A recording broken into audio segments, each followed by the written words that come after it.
notre collègue du Niger nous a dit, le développement du Niger, l'évolution de l'économie nigérienne dans les années à venir dépend en grande partie de l'accélération des procédures de formalité au niveau de ce poste. Donc ce défi nous concerne et je prends au nom donc, de mon collègue M. Cotin l'engagement que du côté béninois, nous allons prendre toutes les dispositions pour que les formalités du côté béninois soient facilitées et accélérées. Je sais que vous allez le faire aussi. Absolument. Plusieurs postes de contrôle juxtaposés sont en construction dans notre espace. Celui de Malanville en est un, mais un poste qui donne l'exemple. L'exemple par la célérité des travaux, l'exemple par la qualité de ce que nous sommes en train de voir. Je souhaite que dans les jours, les mois à venir, qu'on se retrouve pour donc la mise en service d'autres postes de contrôle juxtaposés sur nos frontières respectives. Il a aussi invité les usagers des deux États à avoir un comportement exemplaire pour le bon fonctionnement du complexe. Au terme de ces différents discours, une série de questions a été adressée aux représentants de l'UEMOA. Répondant aux questions des autorités, Mamadou Fadjimi a levé un coin de voile sur la gestion des postes de contrôle juxtaposés de Malanville aux membres des deux délégations. De 9 hectares, dont le maire de Malanville a si bien rappelé, qui a été mis gracieusement à l'UEMOA par l'État du Bénin. C'était le site du marché, l'ancien marché, et le gouvernement béninois, courageusement et responsablement, a déplacé donc ce marché pour mettre à la disposition de la commission, à la disposition de l'UEMOA. Donc je disais tantôt que les postes, disons, sont ici sur une surface de 9 hectares et comportent donc des voies de circulation de 7 km sur un bâti donc de 7200 mètres carrés. La surface bâtie est de 7200 mètres carrés et des voies de circulation de 7 km et demi. Les parkings réservés aux véhicules légers et gros porteurs occupent environ 25 000 mètres carrés. Alors, donc le poste est alimenté par un château d'eau d'une capacité de 56 mètres cubes. Et à côté de ce château-là, nous avons mis en place 675 mètres cubes de réserve d'eau qui sont mis à la disposition donc, des sapeurs-pompiers. Voilà un peu, en ce qui concerne un peu le système d'alimentation en eau du poste. Il est alimenté électriquement par un groupe électrogène de 400 kVA. Rappelez que le système d'alimentation en eau, il y a un forage qui lui aussi est soutenu par un groupe électrogène qui fait fonctionner donc les installations, qui est autonome. Alors donc voilà en ce qui concerne l'électricité.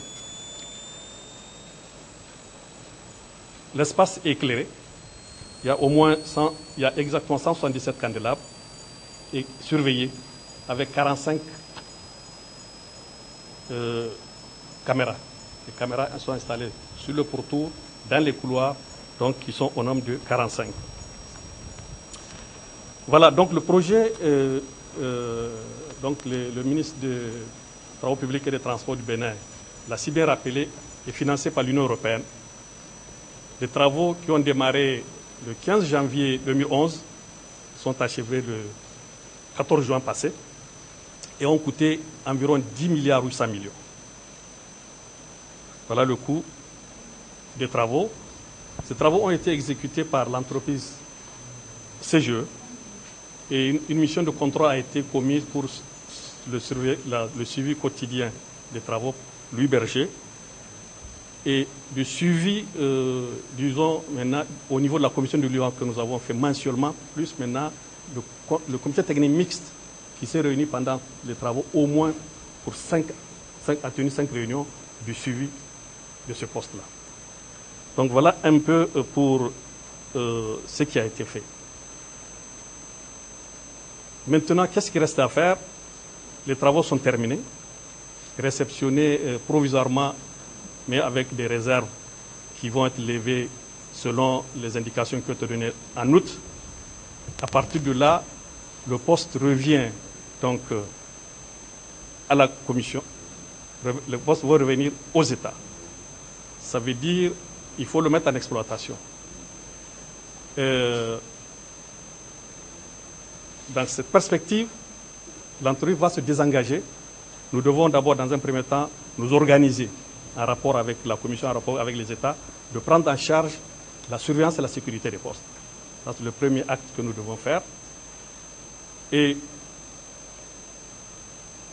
l'opération qui va suivre, vous constatez, ils ne sont pas équipés. Donc le bâtiment est fini,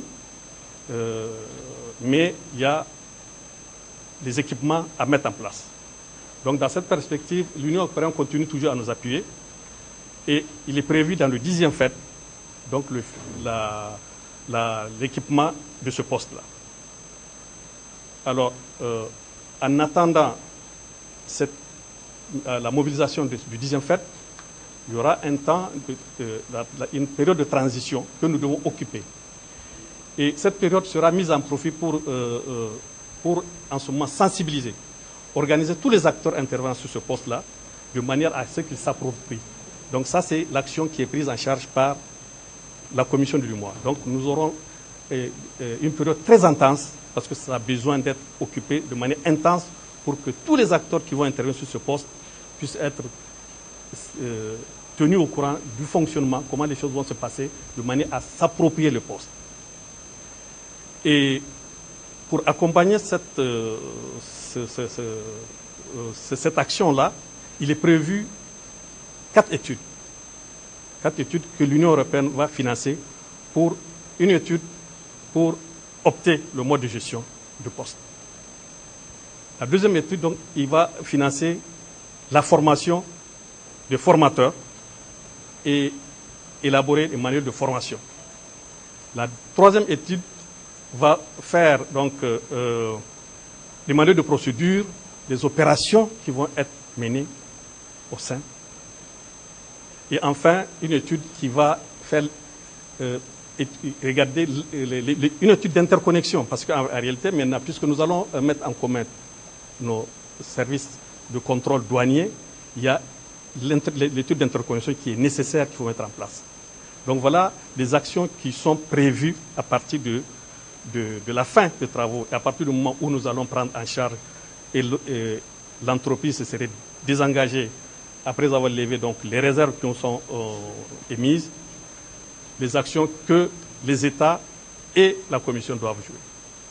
Donc voilà, Excellence, Monsieur le Ministre, chers invités, un peu ce que je peux dire de poste, mais je veux revenir ici maintenant sur le plan que vous voyez ici, pour vous dire que nous sommes ici à ce niveau, l'accès Bénin. Donc, maintenant, comment ça va se faire la circulation à l'intérieur des postes? Donc, dès que vous venez ici, vous avez un gabarit qui va vous indiquer que vous êtes hors gabarit ou vous ne l'êtes pas, donc pour pouvoir accéder au poste. Entre parenthèses, nous avons géré le problème des hors gabarits, parce que c'était exceptionnel. Nous n'avons pas trouvé meilleur que de laisser deux portes sans portique pour les convois exceptionnels. Parce que je crois que le maire l'a rappelé, nous avons utilisé pendant les travaux une partie de la voirie urbaine pour faire la déviation. À partir du moment où ça a été remis en état, nous n'avons pas voulu que le trafic continue sur cette zone-là pour encore en détériorer ce que nous avons réhabilité. Donc c'est pour cela que nous avons voulu que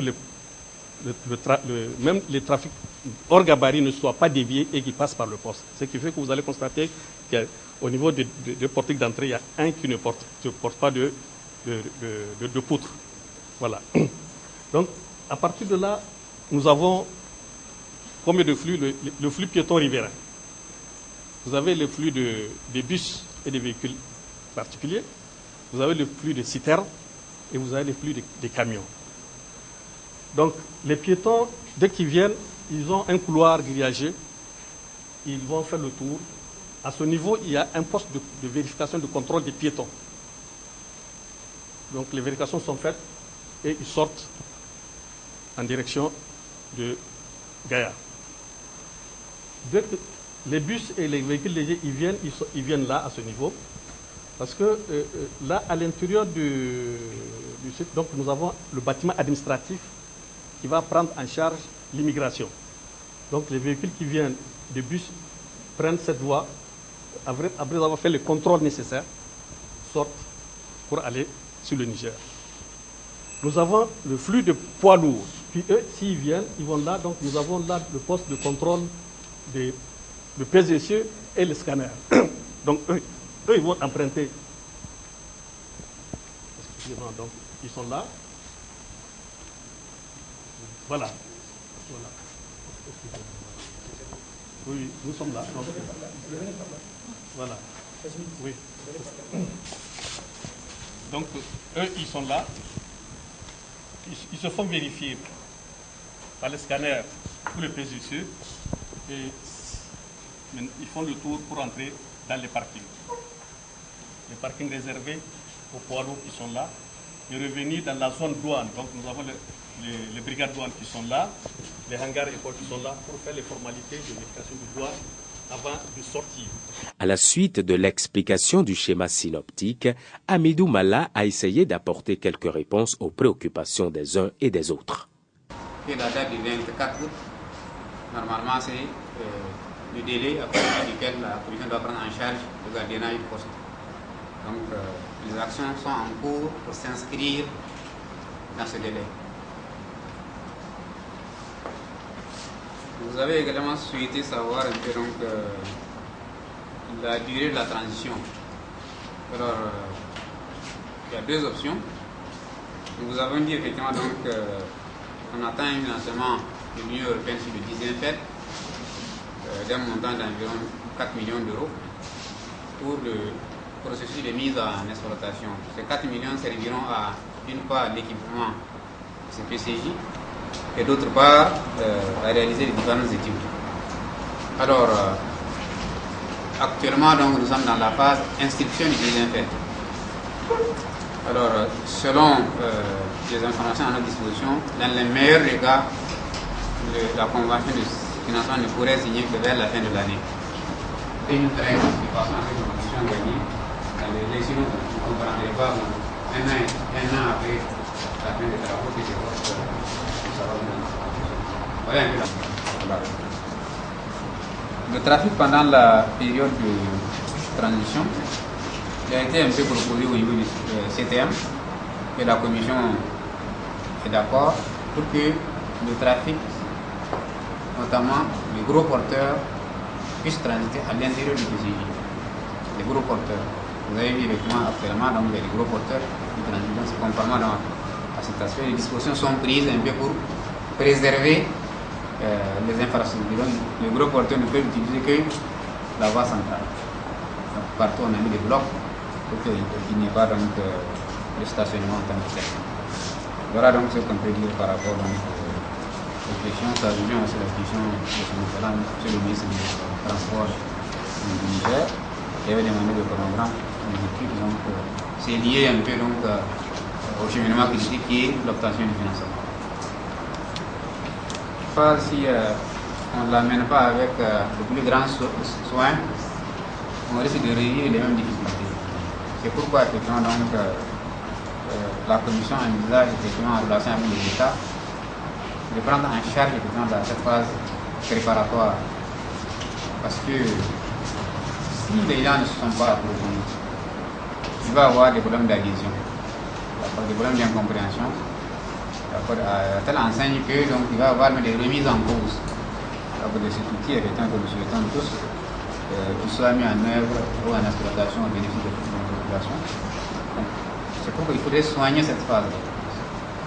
C'est vrai, ça semble être loin, mais peut-être que donc commission et État risquent d'être suffisamment pris en tout cas occupés par les problèmes de sécurité de la part d'exploitation. Parce qu'il faut faire beaucoup de sensibilisation, beaucoup de formation, d'accord, et voir dans quelle mesure acquérir un certain nombre de choses.